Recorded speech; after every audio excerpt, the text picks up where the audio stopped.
Hey guys, it's Taylor here. To start off this video, I just want to say thank you guys so much for getting me to 200 subscribers. Just to know that there's 200 people here, maybe watching, maybe just subscribing because I pestered you. Either way, it's just a really amazing feeling to know that I reached 200 and I'm so excited about it. I know 200 is not that many for some people, but for me, it is a really exciting milestone, and I'm super happy about it. So thank you from the bottom of my heart. I really appreciate you, and I mean that sincerely. So today I'm going to be making another college style video for you guys, and today we are going to be talking about 10 things that they do not tell you about college, and I just want to jump right into it. So number one, you have to check your school email regularly. Like I'm telling you, like every class, anytime you possibly get a second, check that email. There's so much important information and there's so many exciting opportunities within those emails. Like I didn't even realize, like I saw a fellowship today. I was like for social justice, and I was like, oh my God, I want to sign up for this. Like, so much information will get sent to your, college, university email. Go through them emails. Do not dismiss them. I swear they are important. They're sent for a reason, even if they're super, super long, which I know they tend to be. Moving on to number two, there is no perfect way to balance it all. The social life, the homework, the studying, the exams, the sports, if you do them, that's a whole other thing. The clubs, organizations, getting a side job, trying to talk to your family as well. Just, trying to have friends, a social life. It is hard. There's no perfect way to balance it all. And don't be afraid to take time for yourself. Do you need a couple days to just take some naps, watch some Netflix, whatever else you like to do in your self-care routine, take that time, because at the end of the day, your mental health comes before anything else. If you're not all there, if you're not feeling good, then nothing else truly matters. Take care of yourself first. It's okay if you're not balancing it all, it's hard. If you need to take breaks, take your breaks. I support you. I'm weird for that, but whatever hand thing I just did. Number three, keep food in your room. Contrary to my belief, the dining hall is not open 24/7, and you're gonna get hungry, or you just want a snack because you're dying inside because you're so stressed out. I know that happens to me a lot. It'll be midnight. I'm like, I want some cheesecake. Like last night, I had some cheesecake at midnight, and I'm not afraid to say it.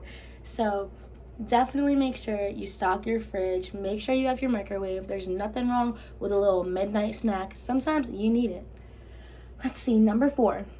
Making friends the first week is essential. It really is, because by now, like, we're at that point in the semester where people have kind of like cemented their friend groups. They're going out on weekends, having all this fun. Make sure the first week of classes, just try and meet some people, whether it be through social media or through your classes, or through whatever is going on down at the quad or the student center or whatever, or through other friends, through your roommate. Just make sure that you make some friends the first week of classes, because that's when friend groups start to form, and you don't want to feel out of the loop. You don't want to feel alone, because that tends to happen. Unfortunately, I'm at a point where I met some amazing people, but it totally takes time. Nothing wrong with that. Just try and venture out of your comfort zone the first week, because it's a very important time period. It's just, there's all these changes, all these things happening. Make sure you get out there and make some friends, some real friends. Number five, it gets lonely even though you're always surrounded by people. It gets lonely. Everyone told me, oh, you'll never feel alone at college. There's always so many people around. And that's true, but you still are going to feel alone at times, Don't be afraid to be alone too. There's nothing wrong with it. Just taking some me time. You're never truly alone if you love the person that you're alone with. But at the same time, it's okay to feel alone. You're going to get sad feelings sometimes. You're going to feel like, wow, like I feel isolated a little bit. I miss my family. I miss my hometown. It's going to get lonely even when you're surrounded by a bunch of people, because you're still longing for those connections. You're longing for the feeling of being home, the familiarity, the comfort. Just feeling comfortable, It does. It gets lonely, and never be afraid to reach out to people. There's a number of resources, and hey, I'm right here. If you need anything, literally just reach out. Like, I'm right here. I'll talk to you. We can do whatever. We can go to Starbucks, Dunkin', whatever. But number six, not everyone's your friend. Not everyone wants to be your friend. Not everyone has to be your friend. Sometimes you just don't vibe with people, and that's okay. Because you're going to find people that you love, and your souls align. You have those vibes. You're going to find real, authentic friendships. Don't fret if someone doesn't like you. There's nothing wrong with that. Because, hey, you don't like everyone. You don't love everyone. They're not going to love you You know, not everyone is gonna love you. I love you, but not everyone's gonna love you, and there's nothing wrong with that. It's nothing wrong with you. We all have differences. We all have different vibes. Nothing wrong with it. And hey, I'm still struggling to figure that out, you know, like, but it's something that you do have to teach yourself. Not everyone's gonna love you, and it's a struggle, but you're gonna learn it. Number 7, right? Yeah, 7. Dang, we getting through this quick today. What the heck? Okay. It's okay if you don't meet your best friends right away, you know? As much as I said, like, try and make friends the first week, it's okay if those are not the people that you stick with throughout the whole semester. It takes time to form real connections, you know? Because you're not just gonna meet the perfect friend group. Nothing's gonna be perfect right away. Like, meaningful and real and raw things take time to develop.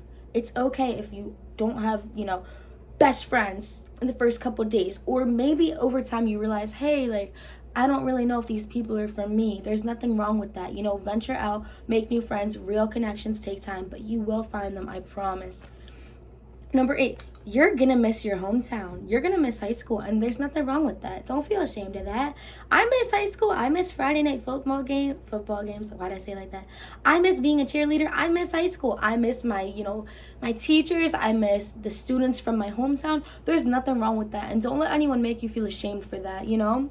They say college is the best 4 years of your life, and hey, I'm sure it is. I know it's going to be a beautiful, wonderful experience, but at the same time, you can enjoy where you're at while still missing home. There's nothing wrong with that. I know I'm missing home, and that's completely okay. It don't mean you're going to give up. You're not going to give up. We're not going to give up, but we can miss our hometowns, and there's nothing wrong with that, you know? It's okay to miss familiarity. Like I was saying earlier, the feeling of being home. My best advice is to find pieces of home, like things that remind you of home and people that remind you of home, because those are your real, authentic friendships. When they make you feel like you're at home, it is the people, not the place. Number 9, right? You have to take care of yourself. No one else is going to do it for you, and college burnout is real, so make sure you're taking care of yourself. I had burnout just last week, and like, I was sleeping, I felt not so good, you know, I was feeling sick, I was a little nervous, but thankfully I was completely fine. I was just experiencing the effects of college burnout, so make sure that you don't experience that. Well, you're probably going to, but make sure that you recognize that and take better care of yourself moving forward. And now we're on to number 10. So just because you're in college now doesn't mean that your past is completely behind you, you know? It doesn't mean that things from your hometown, wherever you come from, high school, are not going to still bother you. You don't just because you're in a new place doesn't mean that your past is gone, you know? If someone hurt you in high school, let's say you went through a traumatic breakup,